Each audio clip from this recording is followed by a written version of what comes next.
Hello everyone, welcome back to my channel Divinity Tarot 6 by Truth. Always exposes darkness. तो कैसे हैं सब लोग? I hope everyone is fine and you are taking good care of your health. तो आज का topic कुछ इस प्रकार है कि आपके लाइफ में क्या परिवर्तन ऑफ कोर्स होके रहेगा, क्या चेंजेस होंगे एंड डेफिनेटली आपको ये पता चलेगा. So it will be timeless, collective for all zodiac signs and it is a general prediction. Please like, share and subscribe the channel. Thank you so much for being with me. तो चलो देख लेते हैं with the help of the sign prediction what is definitely arriving in your life and इस तरह से क्या क्या परिवर्तन आपकी लाइफ में होने वाला है, हो सकता है. प्लीज़ गाइड करें.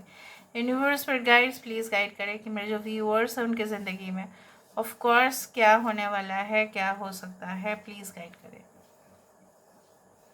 What changes will be there in their life? Universe पर गाइड्स प्लीज़ गाइड करें कि मेरे जो व्यूअर्स हैं उनकी ज़िंदगी में क्या चेंजेस डेफिनेटली होके रहेगा. प्लीज़ गाइड करें. ओके अभी हम धीरे धीरे देखते हैं इस चीज़ को. ठीक है, हर एक शेप को एनालाइज किया जाएगा ऑफ कोर्स.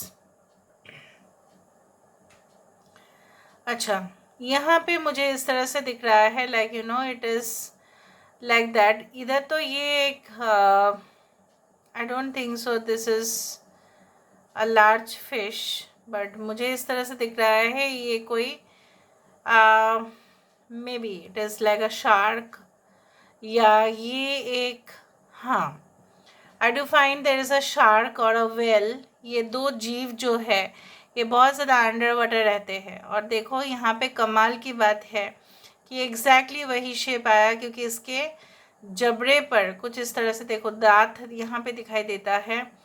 और यहाँ पे मुझे इस तरह से इसका मीनिंग यही है आने वाले समय में ऐसा कुछ मिस्टीरियस घटनाएं आपके लाइफ में हो सकता है या जिसको आप कोई ऐसा विषय को लेकर आप स्टडी करने वाले हो या हायर स्टडीज़ में कोई ऐसा टॉपिक ज़रूर होगा जहाँ पे आपको सबसे ज़्यादा ध्यान रखना पड़ेगा और सबसे ज़्यादा उसके मतलब एकदम डेप्थ तक जाना पड़ेगा. तभी जाके आपको मालूम चलेगा कि वो एग्जैक्टली है क्या.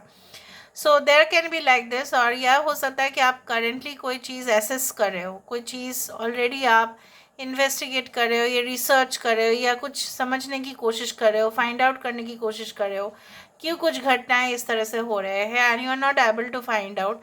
बट आने वाले समय में I can see it clearly that you will be able to find out. Okay, आप उसको ढूंढ डेफिनेटली पाएंगे. और देखते हैं यहाँ पे क्या क्या आ रहा है यहाँ पे इस तरह से. ओके क्योंकि जब हम उसको थोड़ा सा मूवमेंट इसका जो है ना चेंज कर देते हैं और भी हमें आ जाता है इम्पोर्टेंट चीज़ें. यहाँ पे देख लेते हैं. ओके यहाँ पे कुछ ऐसा ऑब्जेक्ट दिखाई देता है यहाँ पे. ओके ऑल राइट, देखो यहाँ पे किसी ने इस तरह से हाथ रखा हुआ है. So I do find like that ये हाथ, ये जो है वाइट पोर्शन को देखो, ये कुछ चीज़ों को इंडिकेट किया जा रहा है. या तो कोई आपको ऑर्डर दे सकते हैं, कुछ चीज़ों को इंस्ट्रक्शंस दे सकते हैं, आपको हेल्प कर सकते हैं या आपको सलाह दे सकते हैं. आपको कुछ अपने से ही मतलब लोग आपको कुछ एडवाइस दे सकते हैं या आप किसी को बोल सकते हो कि ये पॉइंट आपको नोट डाउन करना पड़ेगा. So something instruction I can find out. यहाँ पे मुझे इस तरह से दिख रहा है कोई लायन, यहाँ पे शेर जो है यहाँ पे बैठे हुए हैं. So I find lot of objects today. आज तो बहुत कुछ आया है. तो यहाँ पे शेर जो है शांत होके बैठे हैं यहाँ पे. आई डू फाइंड दैट आपको अपने कॉम्पिटिटर्स को आने वाले समय में बिल्कुल अंडर एस्टिमेट नहीं करना चाहिए. ठीक है, इनके पावर अनलिमिटेड हो सकता है. तो जब भी आप कोई न्यू चीज़ों को इंट्रोड्यूस करने वाले हो या आप उसको लॉन्च करने वाले हो, मेक श्योर कि वो इन्फॉर्मेशन उनके तरफ ना जाए, पास आउट ना हो और आप चौकन्ना रहिए. ठीक है, you should be alert about it. यहाँ पे मुझे कुछ मॉन्स्टर के रूप में कुछ दिखाई देता है. तो यहाँ पे जिस तरह से लायन है और यहाँ पे इस तरह से मुझे दिख रहा है मॉन्स्टर. दो सिचुएशन इस प्रकार भी हो सकता है लाइक दैट आने वाले समय में आप तो बहुत लॉयल है, आप बहुत ज़्यादा जो है सिंसियर है, डेडिकेटेड है अपने काम पे, because lion is known for its loyalty, dedication, sincerity. But यहाँ पे कुछ इस तरह से नेगेटिव मतलब सोच वाले, मतलब मीन माइंडेड लोग आपके आसपास हो सकते हैं, जो आपके मतलब प्रतिभा जिसको बोला जाता है, आपके टैलेंट जो है उसको दबाने की कोशिश करें, आप हाईलाइट ना हो जाओ, ठीक है, तो वो उसका पूरी तरह से कोशिश कर सकते हैं। I can see there is a V, big V यहाँ पे है। So of course it means what you know that there is a victory जो आने वाले समय में आपको मिलके रहेगा। यहाँ पे यू कैन सी दैट यहाँ पे एक इम्प्रेशन पड़ रहा है कि ये कोई छोटी सी जीव है जो चलते चलते जा रहा है, लेकिन इसको जो है ये बड़ा होकर जो है क्या बनेगा किसी को कुछ पता नहीं। So you need to be very much alert कि अगर आपके सामने कोई ऐसा भी है जिसको आप अंडर एस्टिमेट कर रहे हो कि नहीं ये तो मेरा कुछ भी बिगाड़ नहीं सकता, या इसका कोई प्रभाव मेरी ज़िंदगी में तो एटलीस्ट नहीं हो सकता, या किसी ने आपको अगर अंडर एस्टिमेट किया है कि ये तो मेरे बराबर का लेवल का नहीं है, ये तो कभी अच्छा इसका नहीं हो सकता, ये तो सक्सेसफुल हो ही नहीं सकते, तो they will be proved wrong, ये तो गलत साबित होगा फिर वो, ठीक है, इस तरह से मुझे दिख रहा है। Okay, I can C like अगर हम यहाँ से देखें तो यहाँ पे कोई डेविलिश हॉर्न दिख रहा है, और यहाँ पे कोई ऐसा फीमेल एंटिटी इस तरह से दिख रही है। तो मुझे यहाँ पे दिख रहा है कि अगर आपका आने वाले समय में कोई आपको जो है नेगेटिव एडिक्शंस, या बोल सकते हो एडिक्शंस, या any type of like activity जिसमें इन्वॉल्व नहीं होने चाहिए, जिससे हमारा शरीर भी खराब होता है या हमारा मन खराब हो जाता है, या कोई टेम्पटेशन, तो यहाँ भी मुझे दिख रहा है गॉड एंड एंजल वो आपका हाथ ज़रूर पकड़ेंगे, वो आपको कभी भी गलत जगह पे तो जाना नहीं देंगे। So you are definitely blessed. Okay, now let me see with the help of, आज बहुत ज़्यादा शेप्स आए हैं, सो मैं बहुत खुश हूँ जब शेप्स आ जाते हैं, तब आपको बोलने में भी बहुत अच्छा लगता है मुझे, और आपका अच्छा होने में मैं खुश हो जाती हूँ।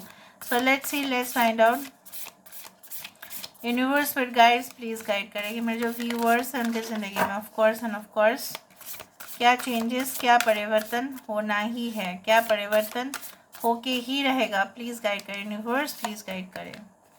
We do have ask for help, देखा मैंने आपको बताया था यहाँ पे उसी तरह से पोजीशन, अगर इनके हाथ आपके सर के ऊपर है, मतलब क्या 14 number is that of the temperance card and the archangel, यहाँ पे यही आपको डायरेक्शन दे रहे हैं कि अगर आप गलती से भी आपका पैर फिसल जाता है कि कोई जगह पे आप ऐसे अपने आप को इन्वॉल्व कर लेते हो या फंस जाते हो, यहाँ पे ही इज़ देयर, ठीक है, God is there to help you out. वो हमेशा आप सिर्फ उनको याद करना, अपने जो है ना अपने प्रेयर्स में, अपने प्रार्थनाएं में उनको जस्ट शामिल करना, उनका सिर्फ एक बार नाम उच्चारण करना, वो आपके सामने ज़रूर हाजिर होंगे। Okay, what you really need, be willing to accept support, लेकिन जब वो आपको हेल्प करेंगे ना उस हेल्प को लेना ज़रूर, ठीक है। I love you, these are powerful words, 20 is the number for the judgement. यहाँ पे मुझे इस तरह से दिख रहा है इवन आपका जो है एक कम्पिटिटिव टेंडेंसी हो, चाहे जो भी हो, यू नो प्यार ऐसी चीज़ है जो पत्थर को भी हिला के रख सकता है। So you can win competition, you can win any challenge by love. Be willing to express love to receive love, 6 is the number for Venus. यहाँ पे है, यहाँ पे लवर्स की सिंबल है। अगर आने वाले समय में, ठीक है, आपको जो है बहुत सारे मौके मिलेंगे, आपके पास आएंगे लोग, ठीक है, इवन एज अ भी है कि एक रिलेशनशिप भी दिख रहा है, बट जस्ट आप मतलब आप जो भी कहना चाहते हो ना उनको कह दो बस, ऐसा एक्सपेक्टेशन नहीं रखना कि वो क्या कहेंगे, बट आप सिर्फ एक्सप्रेस कर देना, आप सिर्फ मतलब प्रेजेंट कर देना, अपनी फीलिंग्स को बताना, ज़रूर बताना, अदरवाइज़ क्या होगा ना फिर अनकहा रह जाएगा, ठीक है। फिर कुछ बातें हैं जो आप कहना चाहते भी होंगे लेकिन शायद आप नहीं कह पाओगे, सो ऐसा ना हो, आप ज़रूर देखना।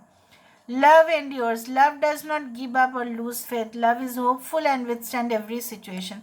आने वाले समय में कोई भी परिस्थिति हो, किसी भी तरह हो, सिचुएशन फेवरेबल हो या ना हो, आप एडवांटेज में रहे या डिसएडवांटेज में रहे, सिर्फ एक चीज़ है, आप कभी भी क्विट ना करें। अदरवाइज सिचुएशन क्या होगा ना, it will go beyond your control, तो फिर कंट्रोल से बाहर चला जाएगा। And I also do find, यहाँ पे देखो शेर आया है, यहाँ पे शेर वहाँ पे भी था, यहाँ पे देखो 6 of swords is such a condition कि जहाँ पे सिचुएशन बहुत पहले टफ था, अभी धीरे धीरे फ्यूचर में जाके सब कुछ कूल हो रहा है, ठीक है। So this is all about today's reading. I hope you like it, and if you like please do share and subscribe. Thank you so much for being with me. Love you a lot. Take care of yourself and